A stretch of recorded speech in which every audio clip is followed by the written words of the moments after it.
I'm Mallory, a 32-year-old from a little Michigan town. I believe I may have unintentionally or intentionally embarrassed my husband, Derek, in front of his friends last week. To be honest, I have no idea.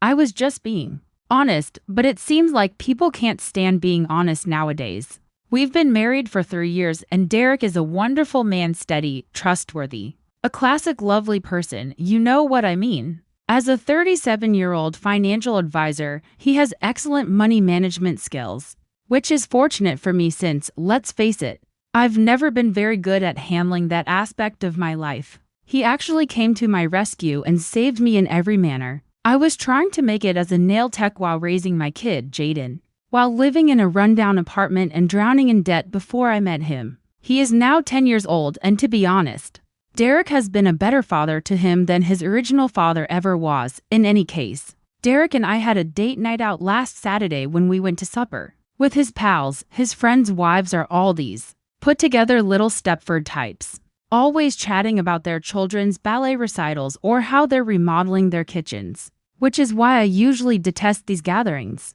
I can't identify with them.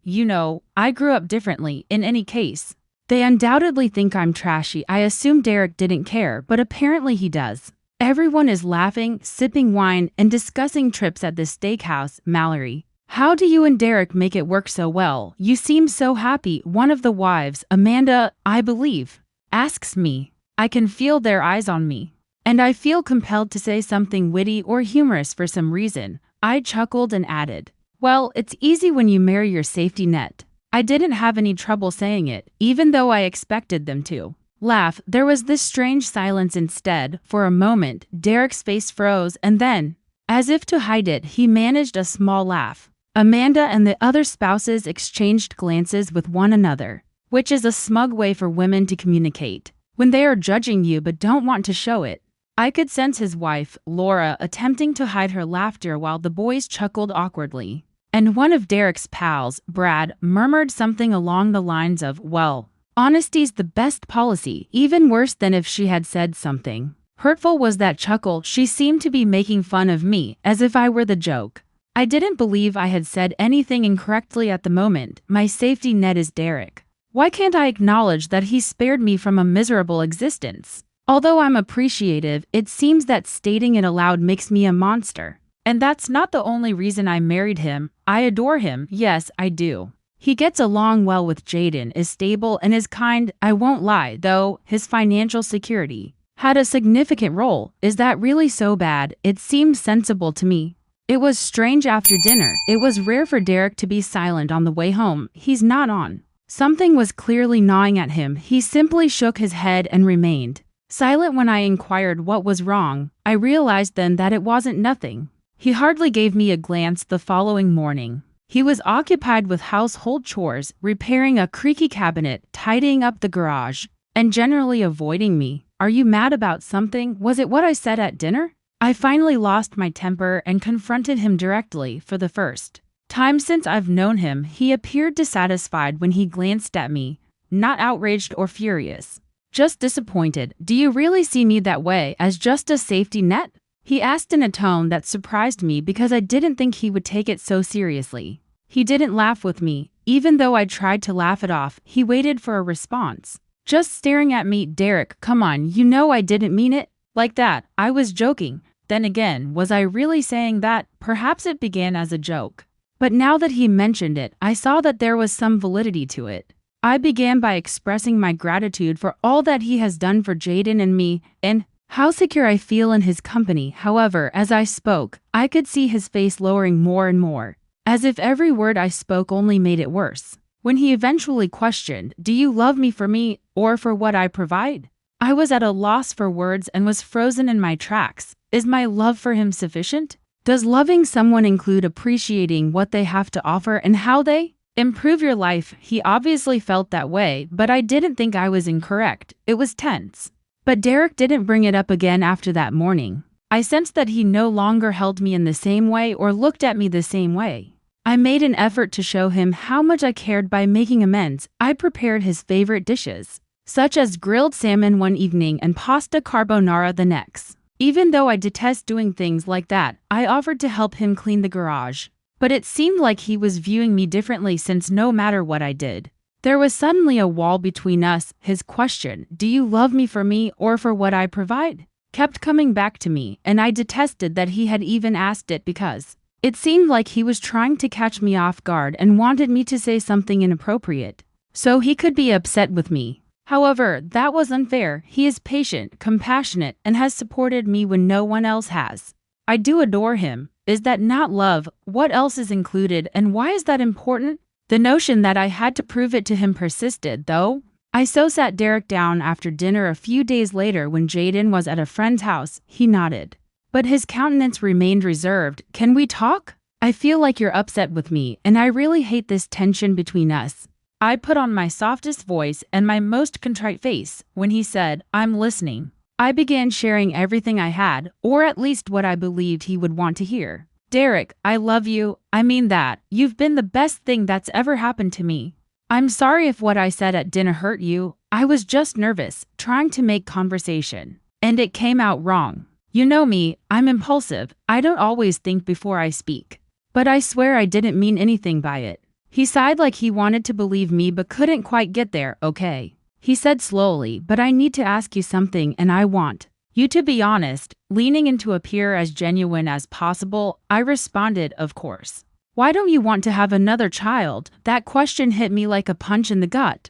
I wasn't expecting it. "What?" I paused and asked. He continued in a calm but forceful tone. "You've always stated that you don't want another child. But you had Jaden with someone who broke up with you. I took over. I've been his father. What would prevent you from wanting to conceive with me?" My heart began to race, and I was at a loss for words that wouldn't exacerbate the situation. I loved Jaden, of course, but being a single mom was difficult. And now that Derek is providing for all of our needs, I don't want to return to the sleepless nights and dirty diapers. I like my life the way it is now, comfortable, stable, and easy, but I couldn't say that, could I?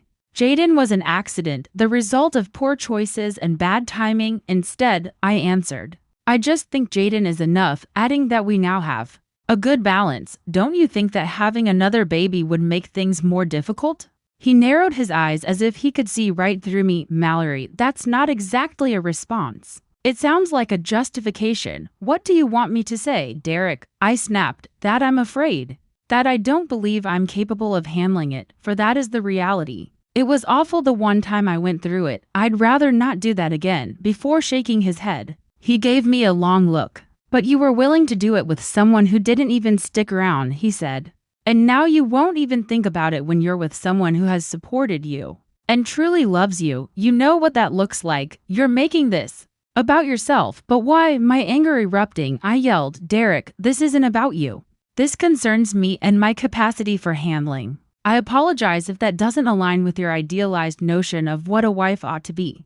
Derek got up and began clearing the table, his movements methodical and rigid. And I immediately regretted what I had said, but I was powerless to change it. Silently, "I think we're done here," he said. "No, we're not," I protested, trailing him into the kitchen. "Don't ignore me, Derek." "All right, I'm trying here. I'm attempting to put things right." "Are you? Because it feels like you're just trying to avoid the real issues," he said, turning to face me. His voice wasn't soft, but it wasn't angry either. "You keep claiming to love me, but you sidestep the question whenever I pose a significant one. It's okay if you don't want to have any more children, but at least tell the truth about it. Don't sugarcoat it to improve your own image. Let me know when you're ready to have a real conversation," he said, finally passing me and going upstairs. I stood in the kitchen for a long time after that, feeling hurt and angry. Why couldn't he just let it go? Why did he have to keep digging into things that didn't matter? I loved him. Wasn't that enough? I didn't know what to say in response to that.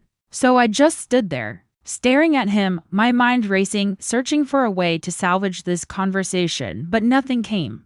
He was in the kitchen finishing the dishes, and every clink of a plate felt like another reminder that something wasn't right, that I needed to do something, anything to fix them, that he was slipping away, and I couldn't let that happen. That night, as I sat on the couch browsing through my phone, I couldn't get the uncomfortable silence between Derek and me to go away. Then it occurred to me, if words weren't enough, I'd show him that actions speak louder, right? I'd plan something special to show him how much I cared, a romantic and thoughtful gesture that would blow him away. I opened my favorite shopping app and began scrolling through the items, jewelry, expensive watches, and tickets to a concert he had mentioned months ago. Eventually, I thought, why not book a weekend getaway somewhere fancy, somewhere we could reconnect and be perfect? Sure, it would cost a little. But Derek always said that money was meant to be enjoyed, and this was for us. I booked the room and added a couple's massage after finding a resort that looked fantastic, ocean views, spa, everything, and then I went back to my cart to check out the other gifts, which included a designer wallet, some high-end cologne, and a pair of noise-canceling headphones he had been eyeing. It was pricey, of course, but it would all be worthwhile once he realized how much I cared. Not 5 minutes later, Derek entered the living room with his phone in hand. He had that worn-out, irritated expression he'd been giving me recently, which made me feel insignificant and defensive. What's wrong? Playing dumb, I said. Did you just spend $3,200? He pulled out his phone. I forgot he received by notifications on our shared account, which made my stomach turn. He let out a loud breath and shook his head. It's a surprise. I added hastily, for you, for us, Mallory, we just talked about priorities. And now you're squandering thousands of dollars on what? Unexpected. Immediately on the defensive, I crossed my arms and said, it's an investment in our relationship. Not just a surprise. I got you a couple of things I thought you'd like. And I made reservations for us to go on a weekend break. My goal is to put things right. Derek laughed abruptly and without amusement, saying, with my money? He put his phone on the coffee table and sat down, massaging his temples. Our money, I corrected, sounding softer than I meant to. We're married, Derek. What's yours is mine. Do you believe that purchasing gifts worth thousands of dollars will resolve this issue? Is it what I desire, in your opinion? Yes, I exclaimed in frustration. After dinner you've been so aloof and cold. Effort, he said, would have been sitting down with me and actually talking about what's been bothering me. I'm trying. I wanted to show you that I love you. I thought you'd appreciate the effort. He looked up at me, and the tiredness in his eyes made me feel about 2 inches tall. Instead of spending money on the issue and hoping it would go away, effort would have been better spent listening. This is about us, not about presents or trips. And each time I attempt to address the underlying cause, you divert or incur expenses. Despite my lack of conviction, I shot back. I'm not deflecting, but I'm trying. What you desire from me is unclear to me. I want to feel like your husband, not your paycheck. Derek stated frankly in response, I want you to stop treating me like an ATM. Do you even know what that feels like? That's not fair, I murmured, my voice breaking. You married me knowing who I was. You married me even though you knew I wasn't good with money, and now you're using that against me. The words, I'm not holding it against you, he said softly. I'm asking you to grow up. I was surprised by how hard that hit me. My face burned and my eyes filled with tears, but I didn't want him to see me cry. Wow, I replied in a sarcastic tone, so I'm immature now. Fantastic. It's nice to hear your true feelings about me. Leaning back on the couch, he groaned once more and said, Mallory, this is about respect, not maturity. It seems like I'm the only one thinking about our future. You're spending thousands of dollars without even discussing it with me, while I'm the one saving, organizing, and fretting. What should I be feeling? I was at a loss for words. I wanted to shout and yell that he was being irrational and that he was exaggerating. But I knew in my heart that he was right, but I couldn't say it aloud. Instead, I got up and said, all right, I'll cancel the trip and return the gifts. Joyful? Derek didn't understand. He didn't see how hard I was trying. All he saw were my flaws and my mistakes. And maybe I wasn't perfect, far from it, but wasn't marriage supposed to be about loving someone? Despite all that, Derek didn't say anything, which only made me angrier. You're impossible, I snapped. Storming upstairs that night as I lay in bed staring at the ceiling, I felt the weight of everything pressing down on me. Derek was downstairs when I woke up the morning after our last argument, which was normal for him because he was an early riser. But something about the quietness in the house felt heavier than usual. I padded downstairs, still in my pajamas, and found him sitting at the dining table with his phone next to his coffee cup and his laptop open. He hardly looked up when I walked in. Good morning, I began, attempting to seem informal, as if nothing was wrong, but we both knew it wasn't. He said, morning, without glancing at me. I poured myself a cup of coffee and waited for him to say something, anything. But he didn't. Instead, he continued typing, his attention fixed on the computer. As if I hadn't even been there. Are we still not talking? I finally broke the silence by asking, I'm busy, to which he replied in a flat tone. I wanted to scream. But I hated how cold and distant he had become. This wasn't the Derek I married. The Derek who used to kiss my forehead every morning and make me feel like I was the most important person in his world, rather than confront him again. I sipped my coffee and went back upstairs, telling myself that he would change his mind eventually. Later that afternoon, I was looking through my phone to distract myself from the tension when I saw a notification from Jaden's school app about an impending parent-teacher conference. Jaden's biological father, Matt, had been absent for years, but occasionally his name would come up in my mind without my consent, like right now. I knew I shouldn't, but I opened my email and looked for his name, and there it was, a thread of old unanswered messages from him. He had contacted me a few times over the years, asking about Jaden and making evasive excuses for going missing. I never replied, but lately, with everything going wrong between me and Derek, I'd been thinking about Matt more than I should. I had responded to one of his emails a few weeks ago in a moment of weakness, nothing big. Just a brief note to let him know that Jaden was okay. But that one email turned into a conversation, and Matt told me that he'd cleaned up his act, gotten a steady job, and wanted to contribute financially to Jaden's life. I hadn't told Derek about any of this because I knew he wouldn't take it well, given how much he'd done for Jaden over the years. But part of me felt justified in keeping it to himself because, after all, he was Jaden's biological father, and perhaps having him back in the picture wouldn't be so bad. Derek arrived home from work earlier than usual that evening, walked right past me without saying anything, and went upstairs. I didn't question him because I thought he was still upset about the expense. But an hour or so later, while I was loading the dishwasher, he returned downstairs with my phone in his hand and asked, "What's this?" I froze as he inquired in a cool, collected voice, "What's what?" He held up my phone. The screen lit up with an email notification from Matt. My heart sank. I hadn't even realized I left my phone upstairs. "Who's Matt?" he asked. Though I could tell he already knew, I hesitated, scrambling for an explanation. "He's Jaden's dad." Derek's jaw tensed. "I've been in contact with him lately." "Why?" he asked defensively. "He wants to help out financially." I didn't think it was a big deal. "Not a big problem? You've been speaking to the man who left you and your son behind my back. And you don't think that's a big deal?" Derek repeated, his voice rising. I started to reply, but he interrupted me. "Did you ask him for money?" "What?" I said, taken aback. "No, of course not. So, what are these?" He scrolled through the emails and held the phone out to me. There they were, messages from Matt where he offered to send money, and my replies thanking him and giving him details about Jaden's needs. My face burned as I realized how bad it looked. "I didn't ask," I said weakly. He offered pressure. "Mallory, I thought it might help take some of the pressure off you." Derek laughed. But it was a serious laugh. "I have never once grumbled about looking after Jaden. Do you know why? Since I adore him in every important way. He is my son. And now you're introducing this guy into our life behind my back. What? To make you feel less bad about his absence? That is unfair," I yelled. "You have no idea what it's like to raise a child by yourself and feel inadequate because the person who helped you raise them left." "Derek, I didn't do something to harm you. All I wanted to do was to what? Make things better? Because all you've done is make everything worse," he interrupted.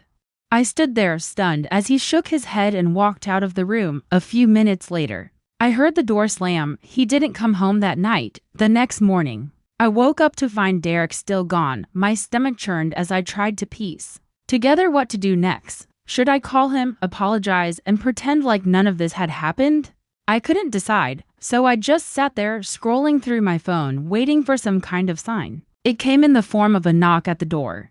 I opened it to find a man in a suit holding a stack of papers. "Mallory Jensen?" he asked. "Yes," I said hesitantly. "These are for you," he said, handing me the papers before turning and walking away. I closed the door and stared at the envelope in my hands.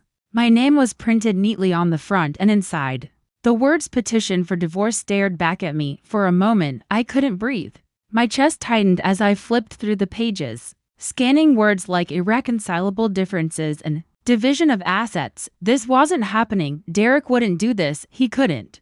We were just fighting. Married couples fought all the time. This wasn't how it was supposed to end. But as I reached the last page, my heart sank. There, in Derek's unmistakable handwriting, was his signature, dated the day before. I sank onto the couch, the papers trembling in my hands for the first time. I realized I might have pushed him too far, and now there was no fixing it. I sat there for what felt like hours, staring at the papers, my hands trembling. The words blurred together: irreconcilable differences, division of assets, and custody discussions. Derek wasn't laying around, he was really leaving me. He didn't just marry me, he saved me. Now, without him, I'd be back to where I was before, only worse, much worse. I had Jaden to think about, and the thought of raising him alone again was suffocating. My mind raced, trying to grasp what this meant. Divorce, being alone again, no Derek, no safety net.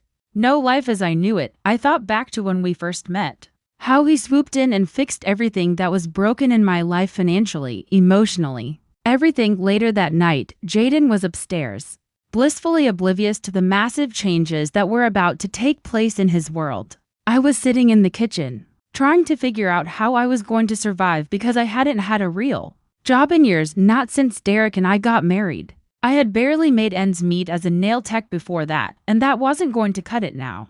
The bills alone would overwhelm me: school fees, groceries, utilities, and a mortgage. Jaden was 10 years old, but he still required a lot of my help. He had soccer practice twice a week, school projects, and birthday parties for friends. How was I going to balance all of that while working enough to keep a roof over our heads? Derek had always taken care of everything, like paying for Jaden's private school, his sports equipment, and even small things like his lunch money. When the realization hit me hard, I realized that I couldn't do this alone. I tried to think of ways to keep things together, like begging Derek to come back or promising to change. But I knew deep down that he wouldn't believe me because he had given me too many chances already and I had blown them all. In addition, the papers were signed, so he was done. Perhaps I could persuade Matt, Jaden's biological father, to step up. He had stated that he wanted to provide financial support. But even as I considered it, I knew that Matt was untrustworthy. He had disappeared in the past, and there was nothing stopping him from doing so again. And even if he sent some money, it wouldn't be enough to replace everything Derek provided. I would be lucky if it covered Jaden's soccer fees. The worst part was that I knew I had brought this upon myself. Derek had given me everything: his love, his patience, and his financial stability, and I had taken it all for granted. I spent money like it was limitless, disregarded his feelings, and brought Matt back into the picture without even thinking about the hurt he would feel. I kept telling myself that I would make things right, but I never did, and now I had lost the one person who made my life bearable. The days that followed were a blur. Derek moved out almost immediately, leaving me with the house and the bills. At first, I thought that was a good thing, at least Jaden and I wouldn't have to move. But then the utility bills started rolling in, and I realized just how much Derek had been paying for. The mortgage alone was more than I used to make in a month as a nail tech. I tried calling the bank to see if I could refinance. They said I didn't qualify without Derek's income. Meanwhile, I started looking for work. I applied to a dozen, going back to doing nails, but nothing paid enough to make a dent in our expenses. The few interviews I did get were disasters. I'd been out of the workforce for too long, and it showed. Employers wanted experience, skills, and availability I just didn't have. And then there was Jaden. Being a single mom was just as overwhelming as I remembered. He needed help with his homework, rides to and from practice, and attention I was too drained to give. I snapped at him more than I should have, and every time his face crumpled, guilt stabbed me in the chest. Derek had been the buffer. He was the calm, patient one who kept our family running smoothly. Without him, I was floundering. After Jaden went to bed one night, I sat down at the kitchen table and looked at the pile of bills in front of me. The numbers didn't add up. I had less than $500 in my checking account. No money coming in, and no idea how I was going to pay the mortgage, let alone keep the lights on. I considered calling Derek to ask for help, but the thought made me feel sick to my stomach. How could I ask him for anything? After everything I'd done? I felt really hopeless. For the first time in years, I had no backup plan, and no one to rely on. I had relied on Derek for years, and I was utterly unprepared for this. I had always assumed he would be there to catch me if I fell. But now I was falling, and the only thing beneath me was hard ground. I sat in the car for a long time the following day after dropping Jaden off at school, staring at the steering wheel, thinking about everything Derek had said. I needed to grow up and take responsibility. I hated him for saying that at the time. But now I realize he was right. I had been impulsive and selfish, always putting my wants ahead of our needs, and now I was paying the price. I called a real estate agent and began the process of selling the house, which was the only way I could get out from under the mountain of bills. Although the idea of leaving the house Derek had built for us made me want to cry, I also asked my mom, who lived 2 states away, if Jaden and I could stay with her while I got back on my feet. She said yes, but I could hear the hesitation in her voice, knowing as well as I did that this would not be an easy task. I sat in the empty living room the night before Derek came to pick up his last belongings, staring at the divorce papers. For the first time, I allowed myself to feel the full weight of what I'd lost. Derek wasn't just my husband, he was my partner, my provider, and my safety net. Without him, I was in a state of chaos, and I wasn't sure if I'd ever get back on my feet. The worst part was realizing that I'd done this to myself, taking him for granted, making excuses, and ignoring the warnings until it was too late. And now I was alone. As I sat there, tears streaming down my face, I finally understood Derek's question about whether I loved him for him or for what he provided. And the truth was that I didn't even know the difference anymore.